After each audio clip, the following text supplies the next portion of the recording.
Today on Locked On Rockies. Well, major Rockies news over the weekend as Brendan Rodgers and Cal Quantrill become free agents.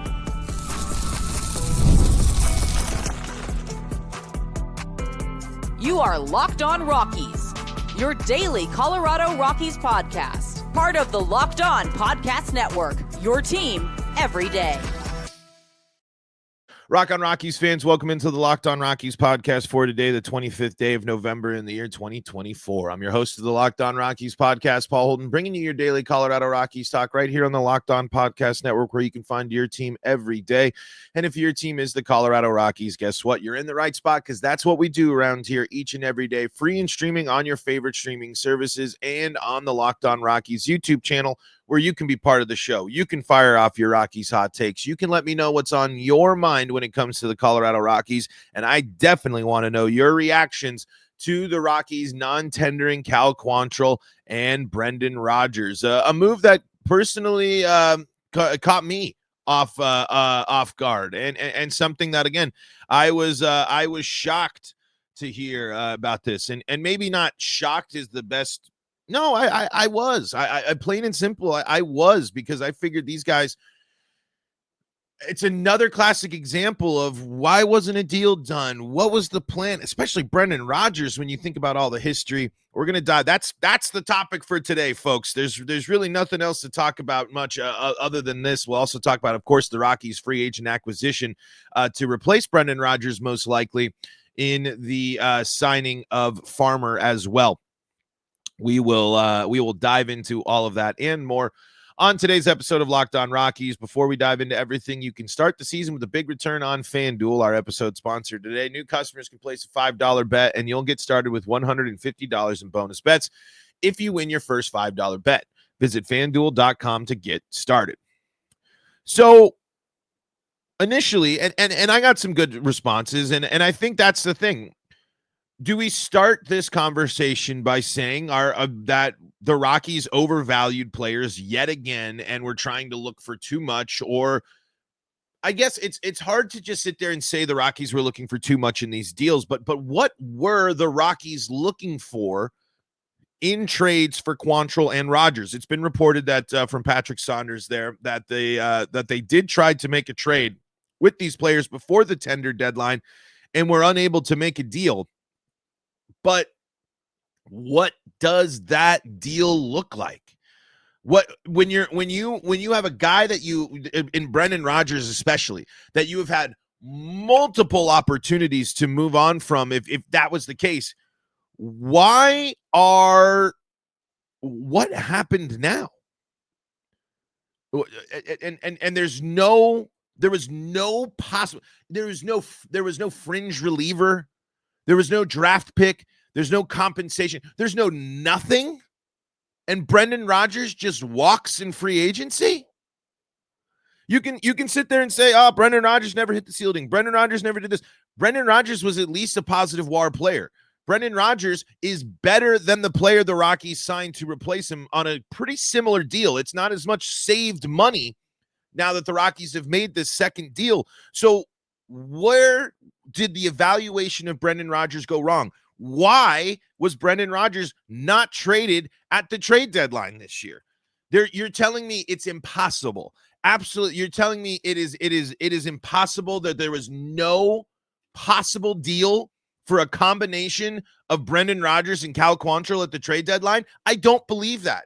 I flat out do not believe that. Teams wanted to add a starter, and I know what happened to Cal Quantrill in the second half of the season, but I'm talking about leading up to the trade deadline here. Let's go read from Purple Row on this coverage here about this here. Let me pull this up here from a friend of the show, Evan Lang.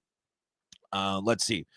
He was a solid contributor in the Rockies rotation during the first half of the season. In 21 starts before the trade deadline, Quantrill had 12 quality starts and held a 4.09 ERA over 114 in the third innings. However, once the trade deadline was over, his performance suffered. In his final 8 starts of the year, Quantrill didn't have a single outing of 6 innings or more while posting a 7.94 ERA over 34 innings. Now, teams might have caught a whiff of that. Teams might have known that already. Teams might have been there. But I find it very hard to believe that teams were that dead set on saying, no. We're completely disinterested in Cal Quantrill after the start to the season that he had before the trade deadline and All-Star break. Brendan Rodgers finished the season with a 1.1 WAR, 267 batting average, 13 home runs, 54 RBI. This is a stat line that you can trade. The Rockies just signed someone worse than Brendan Rodgers to be their fill-in guy, to be the bench piece, to be the guy. So how is it possible that Brendan Rodgers didn't have any sort of trade value? And I had some folks fire off, and this was a good fan interaction here. I had from one of the fans on here from Twitter here, from Skyler. Skyler says both players fans have extremely overrated. B-Rod is a bust, had one average season and some injury issues. Quantrill seemed good, but had terrible peripherals, which is why he ended with a 5 ERA and the league lead in walks. Sure. The warning signs are there, but they both had enough. Quantrill was valuable up until the trade deadline. There's absolutely an argument to be made there. The peripherals, sure, but that doesn't negate the strong start to the season that Quantrill had.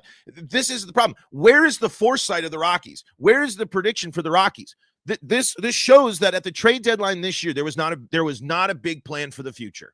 The Rockies were not ready to fully punt on the season and move on into the next thing. There is no reason, if you're letting both of these players walk in free agency, there's no reason that they shouldn't have been traded. And for any deal at the deadline, because they're not getting any compensation for Brendan Rodgers leaving. You just let a former first-round draft pick walk into free agency, and you paid a guy that's worse than him to come in and replace him on a deal that's not that much cheaper. So your payroll salary shedding didn't happen all that much. Brendan Rodgers, $5.5 million for his deal. The deal that Kyle Farmer just signed for with the Rockies here. Let me get the numbers here. Let's see if I can get let's see if the number's going to be here. So $2.5 million with a $4 million mutual option for 2026. You just signed a guy for sure $3 million less than Brendan Rodgers. So yes, the Rockies saved $3 million. They saved $3 million to add on a guy that last year batted .214 in 215 at bats, 5 home runs, 25 RBI with 3 stolen bases, a .293 OBP, and an OPS of .646. So, okay, again, it's fine. These players were tradable candidates. These players were candidates that the Rockies were going to move on from. That's not the big surprising point. I'm just shocked that you couldn't find a single team interested in Brendan Rodgers, a former first-round pick that certainly has untapped potential, someone that has shown in the back halves of seasons that he can be someone that can be very efficient, someone that has never finished in the past 4 seasons, has finished above WAR 3 out of the 4 times. He has finished above average 3 out of the 4 times. Let's take a look at the replacement now for Kyle Farmer here for the Rockies. Kyle Farmer last year, negative .3 WAR. Career-wise, on par with Brendan Rodgers. So at least there you're sitting there and you're saying, okay, so there is the possibility here. And last year was his worst year out of the last 3. Averaging out, they might be close. So my focus isn't going to just be on making this move and a guy that might be worse. This is a depth piece, cheaper move, fine. I just, overvalued or not, overhyped or not, it's clear the people that overvalued these players the most were the Colorado Rockies. It's clear that the Rockies were sitting here with some sort of different perception, different idea of what these guys were worth, that they weren't worth making any sort of a deal for. Why did you trade Joe Rock for Greg Jones? Why are you willing to make that move? But you're not willing to try to take a flyer on a relief pitcher from someone, clear up some spots that way. I don't believe there are teams that aren't interested in Brendan Rodgers' services. Cal Quantrill, it's a little bit of a different story. I think that one, the Rockies might have been sitting there saying, "Hey, we're interested in this and seeing where it goes this year, seeing how it pans out." My biggest concern, my biggest issue is with the Rodgers deal. I'm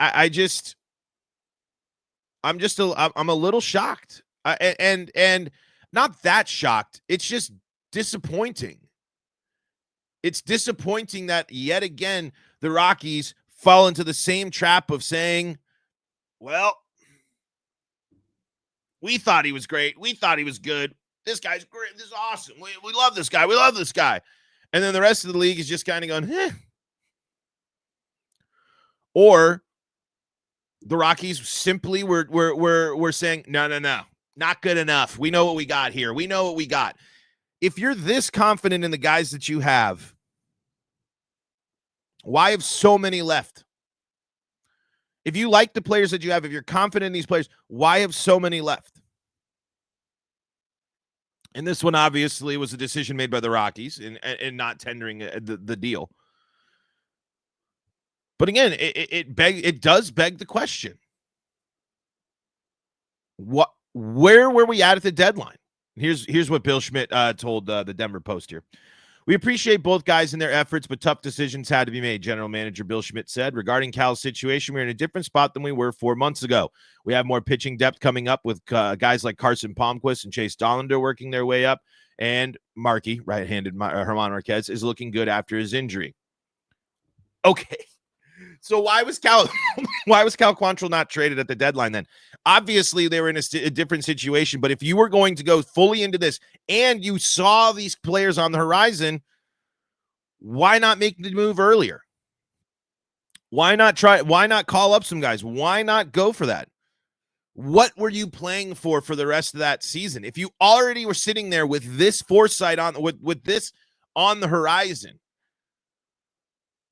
and you're already completely convinced that German Marquez is going to be ready to go, which we saw health problems and health concerns with German this year, even after returning. Why was there no plan in place for that? Why was there no looking ahead to that and making a move in the middle of the season? It's not like these two players saved you from 100 losses. It's not like these players led you on a late second half push. Regarding Rodgers, Smith said it was a tough decision, but we are going to change things up a bit. That's all we got from Schmidt there. A change needed to be made on a guy that you held on to time after time after time after time after time after time. We've been talking about Brendan Rodgers trades for a long, long time. A long, long time. And this is how it ends. And again, I'm not saying that Brendan Rodgers is MVP or whatever. I'm just saying I am shocked that there was zero return for Cal Quantrill and Brendan Rodgers. Zero return for those players. When I especially Brendan Rodgers, man. Again, this is a guy that can contribute to your team, and a guy that leading up to let's take a look at Brendan Rodgers leading up to the trade deadline here. So in May and June, so the 2 full months leading up to, and then it cools off in July. So that's good. But leading up to the trade deadline, he batted 290, 321, 330, 355, 10 RBI, a home run in May. Rodgers then followed that up with the 3 home run, 10 RBI, 333, 365, 625 batting average in June. You're telling me there is not a single deal possible. But no, I think the Rockies were saying, we need some of your best. We need some of your best for our number 1 overall pick. And instead of getting any of that back, instead of getting anything at all, walk. Free agency. Gone. So now, let's go through the list of players that have left the Rockies, and the Rockies have not seen any return, so to speak. And maybe it's a little bit more difficult. But nothing for Rodgers, nothing for Quantrill, nothing for Estevez, nothing for Gray. 1 draft pick for Trevor Story. And you could say what you want about Trevor Story with the injury stuff and all that stuff. But I'm just saying. The Rockies' player evaluation problems persist. The Rockies' horrible ability to trade persists. This isn't good management. This is not good front office work to let both of these players go when they had value at the trade deadline last year. And again, hit me with all of the overhyped Rodgers, hit me with everything you want. That's fine. I still do not think that they are worth just walking in free agency. I think Brendan Rodgers could have gotten you a veteran bullpen arm. Maybe not the best one, but a bullpen veteran arm. I do think Cal Quantrill at the deadline get you a flyer pick. I think the combination of a second baseman and a starting pitcher at this trade deadline was stuff that a lot of teams were interested in. This doesn't build my faith in the team building. This, and again, now you're going young. Sure, you're embracing young. But how much is Kyle Farmer going to play over Amador next year? And is Amador even ready for the potential increase in reps? We'll have to see.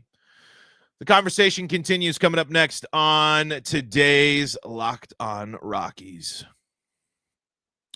Before we do that, got to tell you about the folks that help make this show possible, and that includes Omaha Steaks. Nothing delivers comfort and joy quite like the unrivaled quality and taste of Omaha Steaks. This year, skip the holiday hustle and bustle and save 50% off site-wide during their cyber sale at omahasteaks.com. Plus, get a $30 reward card when you shop early and score an extra $30 off with promo code MLB. With 5 generations of experience, Omaha Steaks consistently delivers the world's best steak experience, and their gifting experts have made it easy to deliver the perfect gift with thoughtfully curated gift packages starting at $89.99. From legendary steaks to mouth-watering desserts and more, save 50% off site-wide during the cyber sale at omahasteaks.com. Plus, our listeners get an extra $30 off with promo code MLB and a $30 reward card when you shop early. That's 50% off at omahasteaks.com and an extra $30 off with promo code MLB. Minimum purchase may apply. This is the Locked On Rockies podcast for free and streaming on your favorite streaming services, bringing you your daily Colorado Rockies talk right here on the Locked On Podcast Network, where you can find your team every day. If your team is the Colorado Rockies, guess what? You're in the right spot, because that's what we do around here each and every day. Want to hear from you, Rockies fans. Want to know what's on your mind when it from the Colorado Rockies here. Moving on from Cal Quantrill and Brendan Rodgers, not via the trade, but via the non-tendering of deals. $5.5 million there, and I believe the Quantrill one money-wise seems to make a lot more sense. The let's see here. Quantrill was slated about $9 million. But it's crazy. I mean, again, it just truly might be no interest. And maybe that's just the tough pill. Maybe that's the pill that's too tough for me to swallow. Maybe that's the thing that's getting in my way. Maybe I can't just sit here and be upset and disappointed and fired up by the Rockies side of this. Maybe that's not the way it works. But if we haven't seen a lot of examples of this, if we haven't been worried about the issues with player evaluation with the Rockies in the past, if there wasn't multiple opportunities in which Brendan Rodgers could have been a key trade chip in the past for while the Rockies were figuring out, this was the final straw in the Brendan Rodgers confidence meter. This was it. This was the difference here. And I guess maybe that's what's the one of the most disappointing parts about this. It's just a harsh reminder of, compared to the rest of the league, the players on the roster of the Rockies aren't performing up to the league up to league standards. If you're telling me that you have two guys here at two valuable positions that there was nothing at all, then what does that say about the Rockies' ability to evaluate talent? What does that say about the Rockies' constant commitment to these players that they know and love?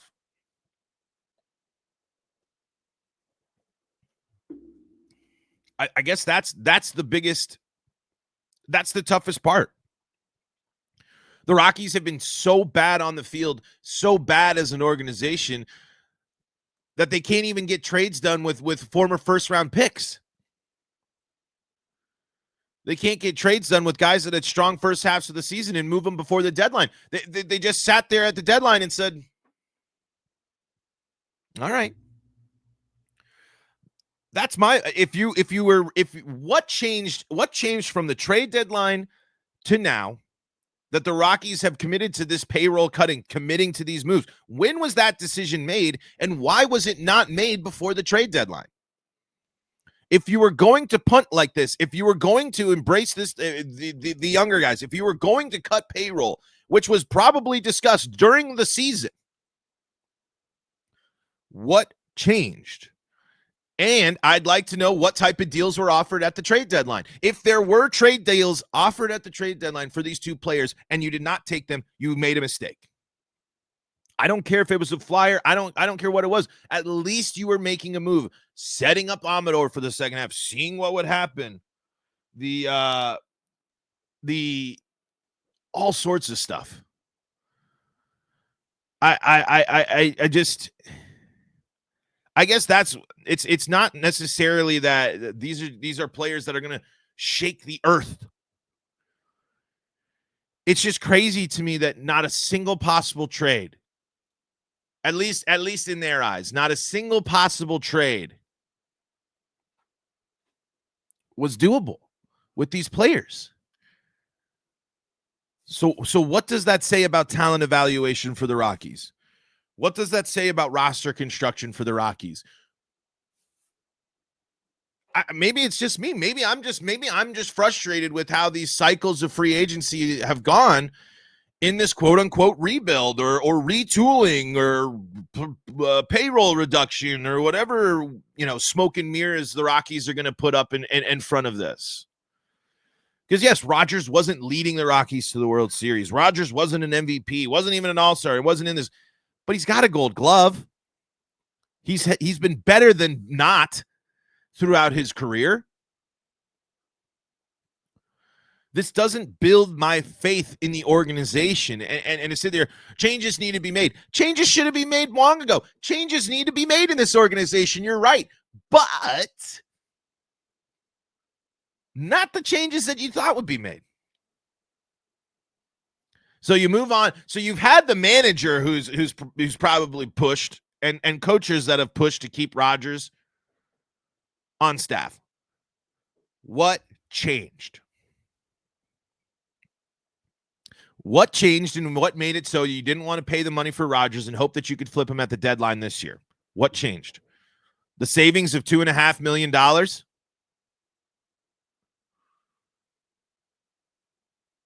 Is that it? Shedding a couple $1 million of payroll of Brendan Rodgers? That's it. That's how the Brendan Rodgers story ends in Colorado. After all the times he could have been included in trade packages, after all the hype, after everything, that's it. It's just, again, maybe I'm overlooking it. Maybe I'm overreacting. But to me, not getting a deal done, moving on like this, it just signifies how stuck in the mud the Rockies are.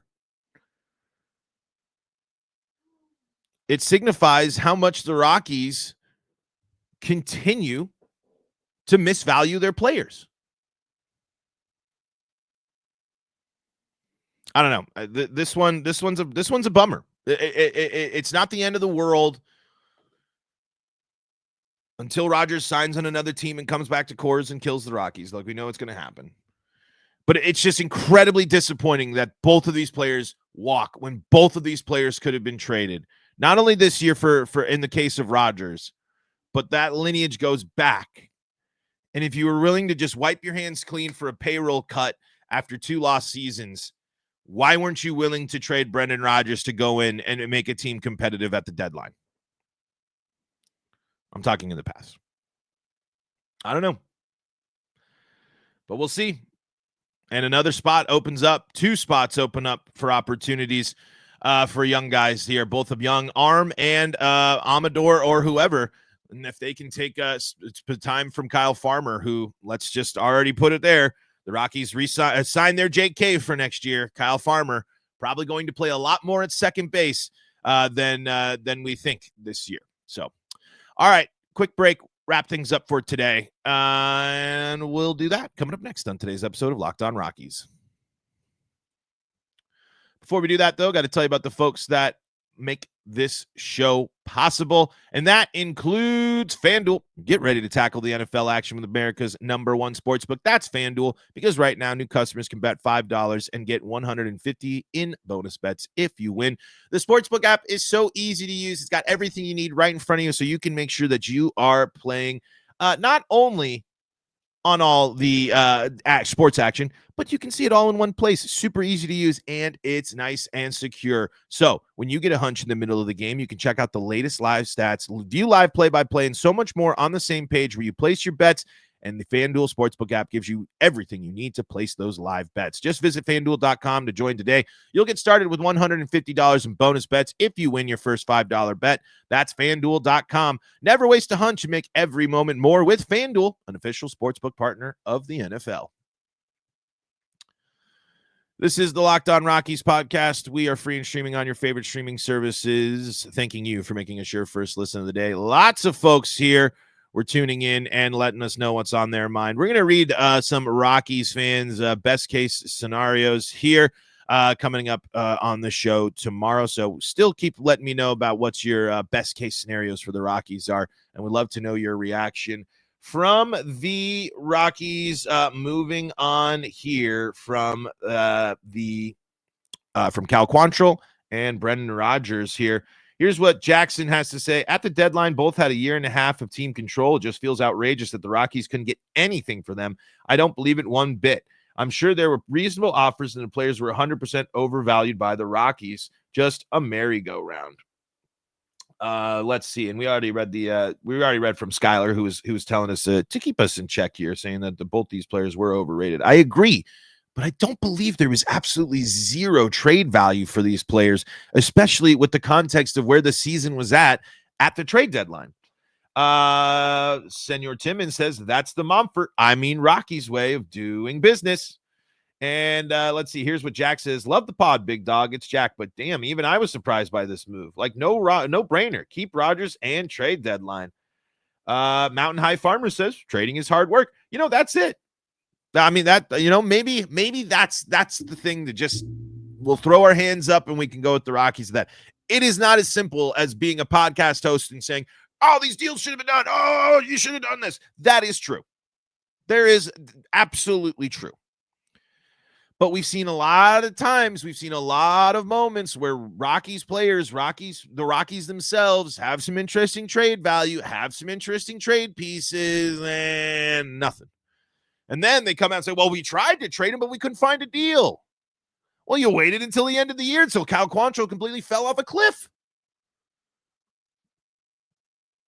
You waited until Rodgers cooled off.